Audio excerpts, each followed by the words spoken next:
बसंती ने पूछा तो वे क्षीण स्वर में बोली, अभी मत जा। बीमारी ने माताजी का शरीर जर्जर और मस्तिष्क कुंद कर दिया था।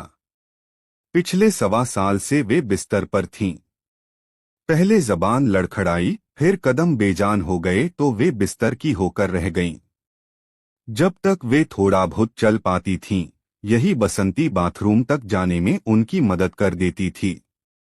उनका दिमाग ठीक था तो वे बसंती के हाथ में कुछ न कुछ रख देती थीं। कभी रुपए, कभी साड़ी, कभी कुछ और, यानी उसे कभी खाली हाथ नहीं जाने देती। वे सोचती किसके लिए जोड़ना है। अब जो उनकी सेवा कर दे उसी को दे दे। बसंती उनके घर में पिछले 20 साल से काम कर रही थी। उनकी दोनों बहुएं भी उसी के सामने आई थीं। खुद बसंती भी तब 20 की थी, अब 40 की हो गई थी। बसंती भी कितनी देर तक रहती। दूसरे वह कई घरों में काम भी करती थी। धीरे धीरे माताजी इस लायक भी नहीं रह गईं कि अलमारी से निकालकर उसे कुछ दे सकें। फिर भी बसंती उनका काम कर देती थी। घर में 2 बेटे 2 बहुएं थीं। बेटों का अपनी बीवियों को नौकरी करने के लिए मना करने पर माताजी की जिद व प्रयासों से वे नौकरी कर पाई थीं, लेकिन आज जब वे बिस्तर की होकर रह गईं तो बहुएं उनके कमरे में झांकती भी नहीं थीं। छोटी बहू आकर दवाइयां सामने रख जाती थी। जब तक वे खुद खा पाती खा लेती थीं। जब नहीं खा पाईं तब बसंती का इंतजार करती। बड़ी बहू बेमन से भोजन की थाली रख जाती। माताजी के कपड़े जब मलमूत्र से गंदे हो जाते तो उन्हें वैसे ही रहकर बसंती का इंतजार करना पड़ता। बहुएं कमरे में दवाई और खाना रखने आती तो बदबू के मारे नाक भौं सिकोड़कर चली जाती। बसंती सुबह शाम तो उनकी सफाई कर देती, पर दिन भर तो वह नहीं रहती थी। वे अकेले ही घर में पड़ी रहती। बहू बेटे घर पर ताला लगाकर चले जाते। जिन नाते रिश्तेदारों से घर हमेशा भरा रहता था, जीवन के इस अंतिम समय में जैसे उन्होंने भी मुंह फेर लिया। कमरे की दुर्गंध की वजह से वे दरवाजे से झांककर चले जाते। बीमारी की वजह से उनकी याददाश्त कमजोर हो गई थी, इसलिए वे कुछ को पहचान पाती, कुछ को नहीं। उनके मन में बार बार यही आता कि इस जीवन से तो अच्छी मौत है। उनकी इस दुर्गति को देखकर बेटों का दिल पसीजा तो दोनों ने मिलकर उनके लिए एक नर्स का प्रबंध कर दिया। चूंकि बैंक में उनका थोड़ा बहुत पैसा पड़ा था, इसलिए कोई दिक्कत नहीं थी। ठीक से देखभाल करना माताजी की, कोई शिकायत का मौका न देना। बड़ा बेटा बोला, जी साहब। नर्स बोली, छोटा बेटा आने जाने वाले रिश्तेदारों से कहता, हमें माताजी की बहुत चिंता रहती है, इसलिए नर्स रख दी है। बहुत कर रहे हो। रिश्तेदार कहते। दिन भर घर में कोई नहीं रहता। नर्स सुबह सफाई करती और शाम को सबके घर आने से पहले कर देती। बाकी समय कुर्सी पर बैठी या तो पत्रिका पढ़ती या स्वेटर बुनती रहती। बसंती इधर उधर से काम निपटाकर माताजी को देखने पहुंच जाती। कमरे में पहुंचती तो नर्स को अपने आप में ही व्यस्त पाती। गंध आ रही है, कहीं माताजी ने पॉटी तो नहीं कर दी, पता नहीं, अभी तो साफ की थी। माताजी को भी चैन नहीं, जब देखो तब कपड़े खराब करती रहती हैं। सारा दिन यही काम है। बसंती को देखकर माताजी की अधखुली आंखों में चमक आ जाती। वे किसी को पहचाने न पहचाने पर बसंती को अवश्य पहचान जाती।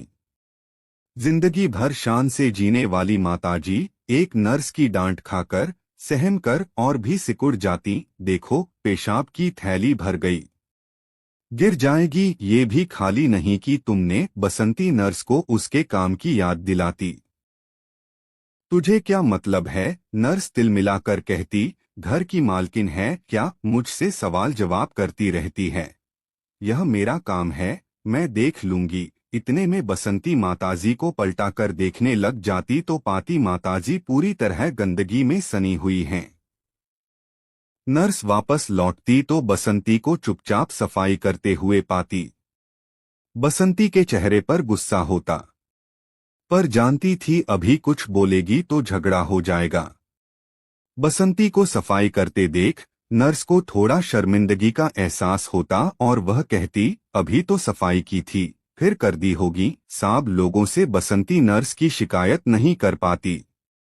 सोचती दिन भर घर में कोई रहता नहीं है। डांट पड़ने पर नर्स भी भाग गई तो इस सूने घर में माताजी के साथ कोई भी न रहेगा। बसंती का हृदय माताजी के लिए करुणा से भर जाता।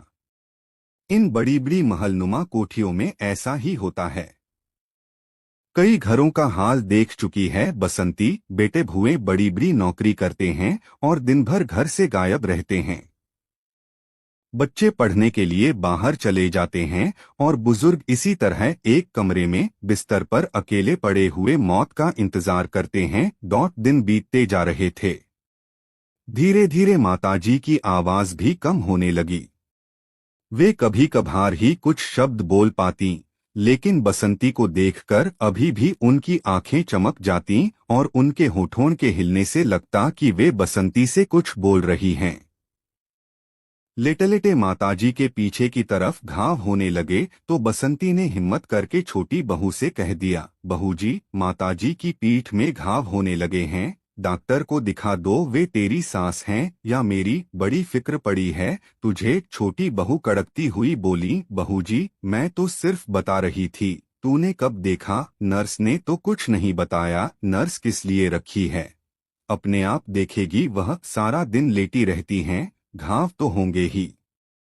अब इससे ज्यादा कोई क्या करे? फुल टाइम नर्स तो रख दी है, लेकिन बहू जी, सेवा तो अपने हाथ से होती है।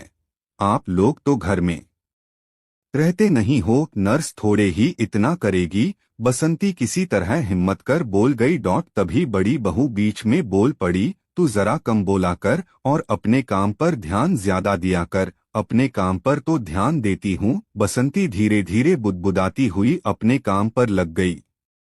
फिर एक दिन बसंती से न रहा गया, इसलिए बोल पड़ी, बहू जी, आप जो खाना रख कर जाती हो वैसे ही पड़ा रहता है। माताजी से सब्जी रोटी कहाँ खाई जाती होगी? कुछ जूस, सूप, दलिया, खिचड़ी आदि बना दिया करो न उनके लिए। हाँ, कई नौकर लगे हैं न यहाँ, और कोई काम तो है नहीं हमारे पास सिवा एक काम के। दोनों बहुएं एक साथ बड़बड़ाने लगतीं और बसंती चुपचाप माताजी के क्षीण होते शरीर को देखती रहती। माताजी के बेडसोर बड़े होने लगे थे। नर्स घावों की सफाई भी ठीक से नहीं करती, ऊपर से माताजी का पेट चलता तो दवाई भी ठीक से न दे पाती। कमरा सड़ांध से भरा रहता और बसंती उनकी दुर्दशा पर चुपचाप आंसू बहाती रहती। उसने माताजी का वह समय देखा था जब यहाँ काम करना शुरू किया था। तब वह माताजी को देखकर कितनी हुलसित हो जाती थी, कितनी शानदार लगती थी माताजी तब। क्या शरीर था उनका! ममतामयी माताजी उसे बहुत ही अच्छी लगती। तब साहब भी जिंदा थे। पूरे घर की बागडोर माताजी के हाथ में थी। उनके दोनों बेटे उसके देखते देखते ही बड़े हुए थे। उसके कितने ही सुख दुख में माताजी ने उसका साथ दिया और बदले में वह भी माताजी के पूरे काम आती। कितना देती करती थी माताजी उसे। उसके बच्चे बीमार पड़ते तो बिना काम के भी उसे रुपए पकड़ा देती। वह अपने शराबी आदमी से परेशान होती तो माताजी उसे धैर्य बंधाती। सास के तानों से तार तार होती तो माताजी उसे पास बिठाकर समझाती और इसी तरह उसकी जीवन नैया पार लगी। आज बसंती के खुद के बच्चे भी बड़े हो गए हैं। आज उन्हीं माताजी को तिल तिल कर मरते देख वह कुछ नहीं कर पा रही थी। हाँ, इतना जरूर था कि वह जब होती तो नर्स के साथ लग जाती, जब नहीं होती तो नर्स क्या करती क्या नहीं करती वह नहीं जानती थी। एक दिन जब बसंती काम निपटाकर माताजी को देखने पहुंची तो कमरे से माताजी की कराहने की आवाज आ रही थी और नर्स की फोन पर बात करने की। वह कमरे में गई तो देखा माताजी उघड़े बदन आधी अधूरी सफाई में वैसे ही ठंड में पड़ी हैं और नर्स फोन पर बात कर रही है। बसंती को देखकर उसने फोन बंद कर दिया। तुम काम छोड़ फोन पर बात कर रही हो और माताजी उघड़े बदन पड़ी हैं।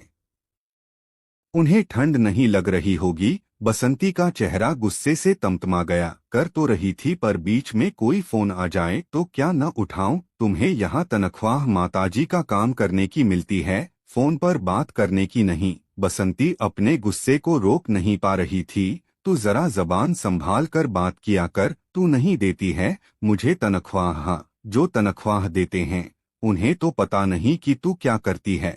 आज तो मैं कह कर रहूंगी। जा जा कह दे। बहुत देखे तेरे जैसे। नर्स भी कहाँ चुप रहने वाली थी। उस अकेले घर में बिस्तर पर असहाय बीमार पड़ी माताजी के सामने बसंती व नर्स की तू मैं होती रही। बसंती का मन उस दिन बहुत खराब हो गया। उसने सोच लिया था कि अब चाहे काम छूटे या डांट पड़े, उसे माताजी के बहू बेटों को सब कुछ बताना ही पड़ेगा। रात भर वह सो न सकी।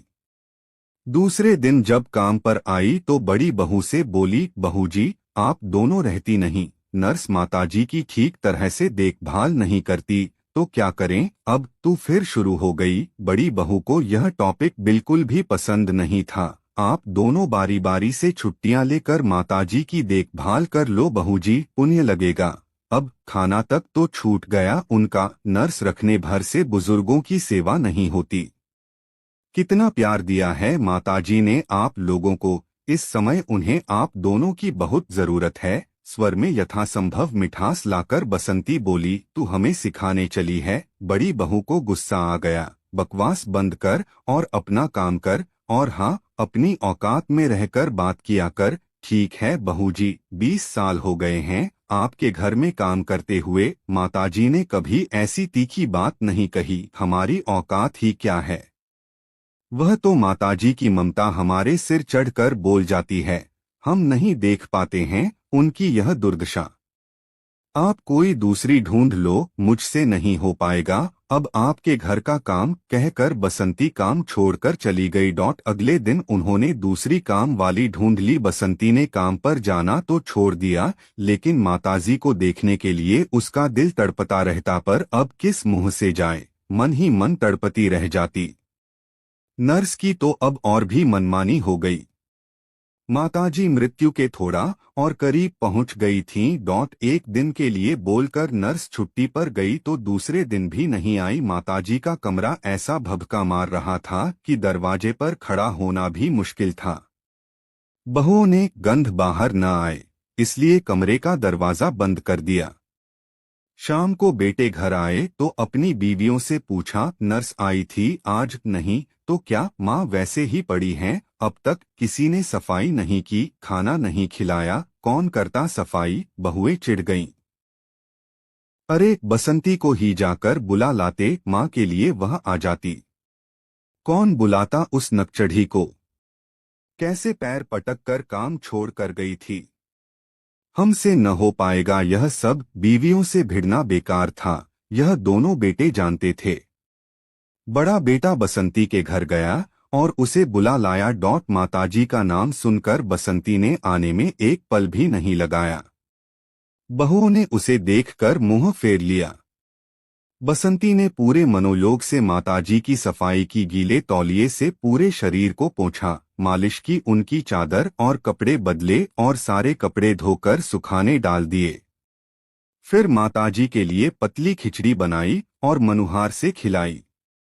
बसंती के प्यार मनुहार से माताजी ने 1 से 2 चम्मच खिचड़ी खा ली। बसंती को आज माताजी की हालत और दिनों से भी गिरी हुई लगी। अनुभवी आंखें समझ गईं कि माताजी कल का सूरज शायद ही देख पाएंगी। इसलिए वह बड़े बेटे से बोली, साब नर्स नहीं है तो आज रात मैं यहीं रुक जाती हूँ। बहू बेटे खुश हो गए। रात बसंती माताजी के कमरे में सो गई। बसंती को सामने देखकर माताजी भी चैन से सो गईं। उनके सोने के बाद बसंती भी लेट गई। सुबह माताजी की खांसी की आवाज सुनकर बसंती की नींद टूट गई। उनकी इखरी होती सांसों को सुनकर बसंती चौंक गई। भागकर बहुबेटों का दरवाजा खटखटा आई और माताजी का सिर अपनी गोद में रख लिया। सांस लेते लेते माताजी ने निरीह नजरों से अपने बेटे भुओं को देखा, फिर बसंती के चेहरे पर जाकर उनकी नजर टिक गई। उनका मुंह हल्का सा कुछ बोलने को खुला और प्राणपखेरु उड़ गए। बसंती का विलाप उस बड़ी कोठी के बाहर भी सुनाई दे रहा था। दूसरे दिन माताजी की अंतिम यात्रा का प्रबंध हो गया। रिश्तेदार आए, बहू बेटों ने छुट्टी ली और पूरी औपचारिकता निभाई। शाम को बसंती जाने लगी तो बहुओं ने उसके काम के रुपए लाकर उसके हाथ में रख दिए। यह क्या है? बसंती ने पूछा। तुम्हारे काम का पैसा है, माताजी तुमको बहुत चाहती थीं, इसलिए ज्यादा ही दिया है। बहूजी, बसंती कसैले स्वर में बोली, माताजी तो मेरी अन्नदाता थीं, बहुत दिया है उन्होंने हमें जिंदगी भर, हम उनके प्यार का कर्ज तो कभी नहीं उतार पाएंगे। माताजी के लिए किए काम का हमें कुछ नहीं चाहिए, उनका आशीष मिल गया हमें, आखिरी समय उनके मुंह में अन्नजल डाल पाए, हमारे लिए यही बहुत है। यह रुपया आप संभाल कर रख लो, जब आप लोग बुढ़ापे में इस बिस्तर पर पड़ोगे तब आया को देने के काम आएंगे।